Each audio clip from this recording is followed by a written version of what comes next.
Bonsoir à toutes et à tous et bienvenue dans ce journal tout en images de 8 Mont-Blanc. Nous sommes le mardi 10 septembre 2020. Au sommaire ce soir. Depuis 3 semaines, le nombre de cas de coronavirus augmente significativement en France. Pour autant, la probabilité d'une seconde vague n'inquiète pas outre mesure les médecins dans nos départements de Savoie-Mont-Blanc. Victoria Lopez est allée à leur rencontre pour faire le point à l'hôpital de Chambéry. Et puis une semaine après les établissements scolaires, c'est au tour des écoles de musique de faire leur rentrée. Une reprise forcément particulière puisque les apprentis musiciens doivent porter le masque et respecter les différentes règles sanitaires. Reportage de Aude Frappin à Chamonix. Peut-on parler de seconde vague dans l'épidémie de la Covid-19 ? Pas vraiment, d'après l'infectiologue Emmanuel Forestier de l'hôpital de Chambéry. En nombre de nouvelles contaminations par jour, on n'est pas du tout sur les mêmes valeurs qu'au printemps. Quand on regarde les chiffres objectifs, certes, notamment il y a une courbe dans le monde qui montre qu'on a autant de nouvelles contaminations par jour.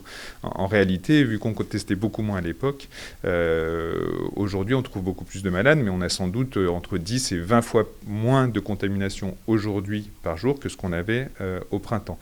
Et en plus, ce n'est pas les mêmes malades, puisqu'on dépiste beaucoup plus de gens asymptomatiques. Donc c'est ça qui explique qu'on est sur une pression hospitalière qui est beaucoup moins importante. Aujourd'hui, l'hôpital de Chambéry compte 3 patients positifs à la Covid-19 en infectiologie et 6 en réanimation. Un service qui compte 18 lits au total. 12 lits de soins continus peuvent aussi être transformés en lits de réanimation. Nous sommes prêts à armer très rapidement, dans les 24 heures, 10 lits supplémentaires de réanimation.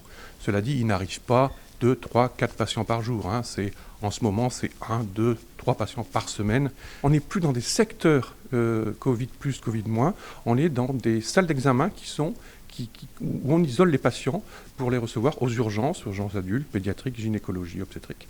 En revanche, les patients, une fois qu'ils sont confirmés positifs, donc ils sont vraiment contagieux, eux sont isolés en chambre seule. L'organisation a également été repensée pour pouvoir poursuivre les actes médicaux ou chirurgicaux et éviter de repousser des opérations comme cela fut le cas au printemps. Certains ont terminé le rattrapage, c'est-à-dire qu'ils ont revu tous leurs patients. D'autres auront besoin encore de 2 voire 3 mois. Donc on souhaiterait aussi que la deuxième vague, on ne soit pas obligé de déprogrammer pour à nouveau devoir rattraper après. À l'approche de l'automne et de la saison hivernale, avec son lot de virus plus habituel, les médecins restent sur le qui-vive. C'est vrai que ça va nous compliquer les choses. Néanmoins, on a le moyen de se protéger contre la grippe avec le vaccin. Donc c'est sûr qu'on incite fortement les personnes chez qui le vaccin est recommandé contre la grippe de se faire vacciner. Habituellement, c'est plutôt 50% des gens chez qui il est recommandé qu'ils se font vacciner. Donc là, il faudrait vraiment qu'on augmente la proportion. Et on peut quand même espérer que les mesures qu'on met en place, les mesures barrières contre le coronavirus, soient aussi efficaces contre les virus saisonniers, notamment la grippe, et que pour le coup, on ait une épidémie grippale qui soit un peu moins importante. Selon les derniers chiffres de Santé publique France, en Savoie, le taux de positivité, c'est-à-dire le nombre de personnes positives sur le total des personnes testées, est de 3,7%. Le taux d'incidence, qui représente pour sa part le nombre de cas positifs ramenés à 100 000 habitants sur 7 jours, est de 36,8%. Si ce dernier est supérieur à 50, il peut faire basculer un département en zone de circulation active du virus.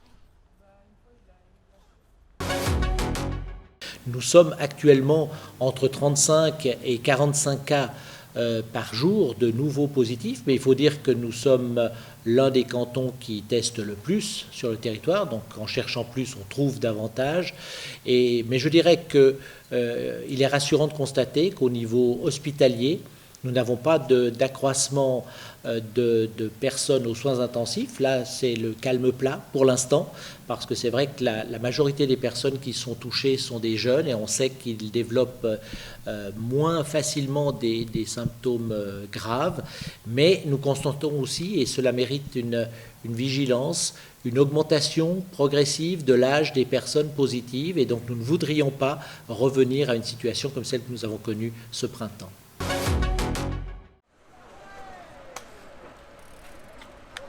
Ça ne s'arrête pas, elle ne désemplit pas. Aux heures de pointe, près de 500 cyclistes empruntent ce tronçon de 500 mètres reliant les pistes cyclables venant des 2 rives du lac d'Annecy. Cet aménagement provisoire, mis en place cet été, a été installé sur l'une des 2 voies routières. Depuis, la Coronapiste divise, montrée du doigt pour compliquer une circulation déjà saturée. Des comptages ont été réalisés tout l'été et se poursuivent. On a mesuré des temps de trajet, des volumes de voitures qui passaient. Et notre premier constat, il est très simple. c'est que déjà avant la piste cyclable, entre Duin et Annecy, il y avait 15 minutes d'embouteillage en plus. Et si la piste cyclable a augmenté un peu ce temps, il l'a augmenté en moyenne de 1 minute 30. On se rend compte qu'il y a 20% de tourisme étranger pour 80% de touristes français qui viennent. Alors ils viennent, ce sont des journaliers ou des gens qui viennent le week-end, ils viennent passer une journée à la montagne et une journée au bord de l'eau. Et la réalité des embouteillages vient principalement de ça, et la piste cyclable est arrivée à ce moment-là. En revanche, ce qu'il faut voir aussi, c'est qu'il y avait des vraies questions en termes de sécurité. Pour les pompiers et les ambulances. L'équipement ne répond pas comme on le souhaiterait aux questions de sécurité. Donc on fait une expérimentation. Si ça ne marche pas, il ne faut pas avoir peur de le retirer. En revanche, ce que je peux vous dire, c'est que je ne lâcherai pas cette idée de finir la boucle du lac parce que c'est important. À la fin de l'expérimentation, les vélos retourneront donc sur la route et les trottoirs. L'association Roule & Co milite pour son maintien. On demande déjà de pouvoir retravailler très rapidement à une solution alternative.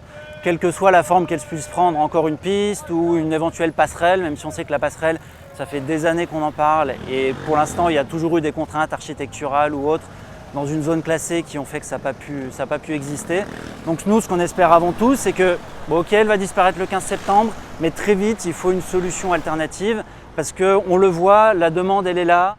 La ville et l'agglomération, compétentes en matière de transport, disent étudier différents scénarios dès cet automne. Une conférence de la mobilité est prévue début octobre avec les autres communes du bord du lac. En attendant, le 15 septembre, ce sera bien la fin de la Coronapiste.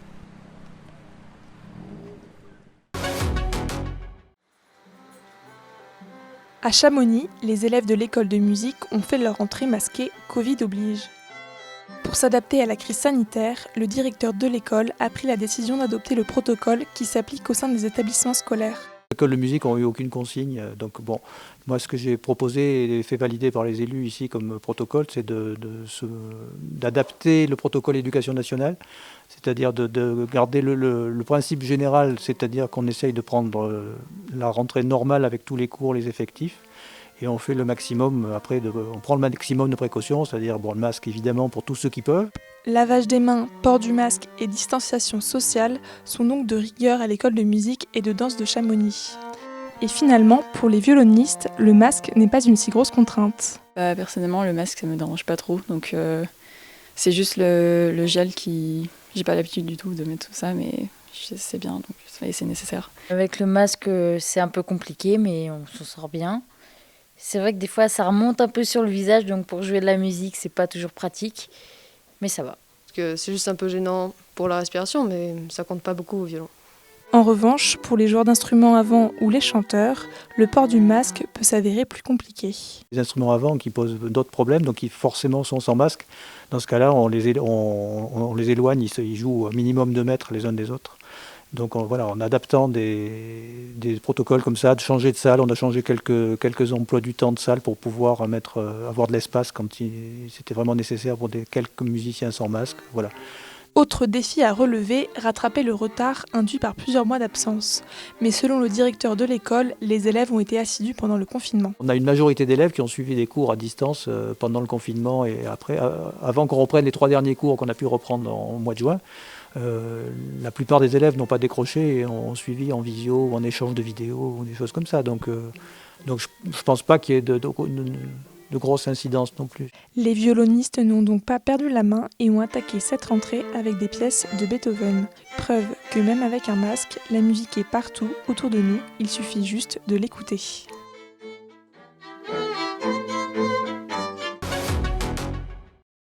Les débuts du FC Annecy en national sont décidément bien compliqués. Touché par le Covid-19 il y a 2 semaines, les Hauts-Savoyards avaient vu 2 de leurs matchs reportés pour raisons sanitaires. Ce vendredi, le FC devait recevoir Concarneau au stade des Grangettes du Rumilly dans le cadre de la 5e journée du championnat de national. Cette rencontre vient d'être officiellement reportée et pour cause, l'effectif breton est à son tour touché par le coronavirus puisque des tests effectués ont révélé plusieurs cas positifs. C'est la fin de cette édition, merci pour votre fidélité à l'information sur 8 Mont Blanc. Passez une très belle soirée et à mercredi pour un nouveau JT.